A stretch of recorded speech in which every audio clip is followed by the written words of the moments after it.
তেঁতুলঝোড়া ইউনিয়নে ধানের শীষের পক্ষে গণসংযোগ, ভোটারদের মাঝে উৎসাহ। নুরুল আলমের তথ্য ভিডিও চিত্রে দেখুন বিস্তারিত। তেঁতুলঝোড়া ইউনিয়নের ৯ নম্বর ওয়ার্ডের ঝাউচর উত্তরপাড়ায় ধানের শীষের পক্ষে ব্যাপক গণসংযোগ করেছেন বিএনপি ও এর অঙ্গ ও সহযোগী সংগঠনের নেতাকর্মীরা। সোমবার সন্ধ্যা থেকে রাত ৯টা পর্যন্ত ঢাকা ২ আসন থেকে বারবার নির্বাচিত প্রার্থী আলহাজ আমান উল্লাহ আমানের পক্ষে বাড়ি বাড়ি ও বাজারে এই গণসংযোগ কর্মসূচি পরিচালিত হয়।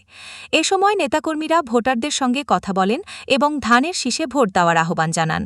গণসংযোগকালে কয়েকজন নেতাকর্মী বলেন, আগামী ১২ই ফেব্রুয়ারি ধানের শীষে ভোট দিয়ে আলহাজ আমান উল্লাহ আমানকে বিজয়ী করলে তিনি সাধারণ মানুষের জন্য ফ্যামিলি কার্ডের ব্যবস্থা করবেন এবং বেকারত্ব দূরীকরণে কার্যকর উদ্যোগ নেবেন, পাশাপাশি একটি স্মার্ট ও উন্নত ঢাকা ২ আসন গড়ে তুলবেন বলেও তারা আশাবাদ ব্যক্ত করেন। গণসংযোগ চলাকালে এলাকাবাসীর মাঝেও ব্যাপক সাড়া লক্ষ্য করা যায়।